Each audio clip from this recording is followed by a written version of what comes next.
ধর্মতলার জমিনে যাব, তাতে যতই বাধা আসুক যা আসুক, আমরা কোনো ঝামেলার পক্ষে না, ঝঞ্ঝাটেরও পক্ষে না। এই যে বিধায়ক ছাড়া আজকে যে এই জায়গায় একটা সভা করলেন, কি বলবেন? দেখো, আমাদের বিধায়ক এটাই স্বপ্ন দেখে যে আমার ছাড়া ওরা তৈরি হোক, আমার ছাড়া ওরা চলতে শিখুক। এইটাই সবসময় চিন্তা করে যে আমার নওশাদ সিদ্দিকী ছাড়া আমার ভাঙড়ের ছেলেরা নেতা তৈরি হোক। তো আশা করছি ওনার সে দুয়া আছে, ওনার স্বপ্ন আমরা পুরো করার চেষ্টা করছি এবং সেটা আগামী দিন আশা করছি পুরো করবো। কিন্তু এতে ওনার আমি বলবো অন্য কোনো নেতা বলে দুঃখ পেতে, কিন্তু আমার নেতা গর্ব করে যে আমার ভাঙড়ের ছেলেরা যে রক্তদান করে দেখিয়েছে এবং আরও এইসব প্রোগ্রামগুলো করেছে। আমরা 21শে জানুয়ারি করেছিলাম যে প্রোগ্রাম আগের বছরে, সত্যি আমার নেতা খুব খুশি হয়েছিল। এই জন্য আমরা এত এগিয়ে যাওয়ার সাহস। তৃণমূলের সপ্তাহকাঠি বলে বারবার পরিচিত হয়, সেই ময়দানে মিটিং করে দেখালেন 21শে জানুয়ারি উদ্দেশ্যে কি বার্তা দেবেন মানুষের জন্য, যে মানুষের যে ভিড়, কি বলবেন এত চাপের পরেও? দেখো, একটা জিনিস শক্ত ঘাঁটি বলে কারো কোনো ঘাঁটি হয় না, বাঘ যেখানে যায় তার ঘাঁটি সেখানে সে গেড়ে নেয়। তো সেইটাই ব্যাপার।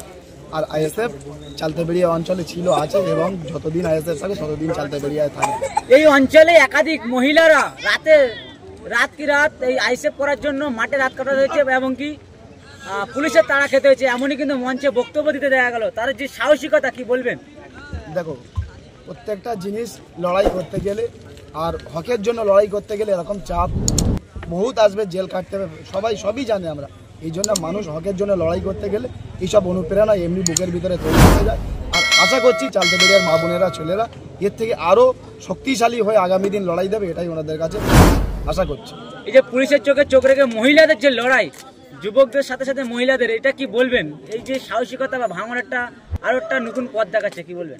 ভাঙড় সবসময় বাংলা মানুষের পথ দেখায়, আর এটা নতুন কিছু না। তো আগামী দিনেও দেখাবে।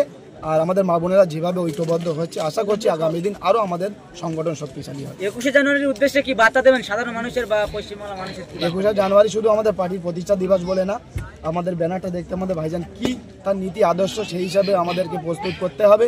এটা দল বল নির্বিশেষে, এটা হকের লড়াইয়ের জন্য আমাদের ধর্মতলায় যেতে হবে। কোনো দল, আমি কি দল করি কি সাধারণ মানুষ, কেন সাধারণ মানুষের হকের লড়াইয়ের জন্য আজ আমাদের নওশাদ সিদ্দিকী ভাইজান এই ডাক দিয়েছে, সেটা দিনটা আমাদের প্রতিষ্ঠাতা দিবস। ওই জন্য সবাই মানুষকে আহ্বান করছি যে দলে দলে আসুন, আমরা ধর্মতলার জমিনে ভাইজানের মুখে ভাইজান কি বলতে যাচ্ছে তার প্রতিবাদী যে কণ্ঠ, আমরা সেগুলো মানুষের। 21শে জানুয়ারি কি অধিকার সমাবেশে মহিলারা কি থাকবে? দেখো, প্রথমত মহিলারা তো অবশ্যই থাকবেন, কিন্তু আমরা সেই হারে মহিলাদেরকে নিয়ে যেতে চাই না, কেন দূরত্বটা অনেক, সন্দেহ হয়ে যায়, ফিরতেও মানুষের কষ্ট হয়। কেন দিদি তো কলকাতা থেকে লন্ডন বানিয়েছে, কিন্তু কলকাতার গেলামগুলো তো উনি একবারও ফিরে তাকান না কি অবস্থা। তো সেই ক্ষেত্রেও আমরা মহিলাদের বিশেষ করে নিয়ে যেতে চাই না, তবে চেষ্টা করবো যতটা হয় আমরা নিয়ে যাবো মহিলাদেরকে। দাদা, ঠিক 21শে জানুয়ারি যে দিনটা ঘটেছিল ইতিহাসের পাতায় লেখা থাকবে, এবং তার সাথে সাথে আপনারা অভিযোগও তুলেছিলেন যে ঠিক 21শে জানুয়ারি হাতিশালা 6 লাইনে আরাবুলের নেতৃত্বে যে আইএসএফের উপরে একটা হামলা হয়েছিল, এবারে কি তাহলে সেই হামলার হবে না, মানে আশঙ্কা করছে? কারণ তৃণমূল দল থেকে তো আরাবুল ইসলামকে সাসপেন্ড করলো। দেখো, হামলা হোক, দুষ্টু গরু যারা দুষ্টু হয় তারা দুষ্টু মুখ তাদের নিয়ে সবসময় থাকে। আমরা চেষ্টা করবো যে ঝামেলা যাই হোক না কেন আমরা এড়ানোর চেষ্টা করবো, কেন আমাদের নওশাদ সিদ্দিকী ভাইজান বাস্তব বলছি কোনো দিনের জন্য এসব পক্ষপাতী না। যদি সেরকমই হতো নওশাদ সিদ্দিকী ভাইজান এখানে আসতো না। আমরা নিজেদের রাগ অভিমান ভুলে আমরা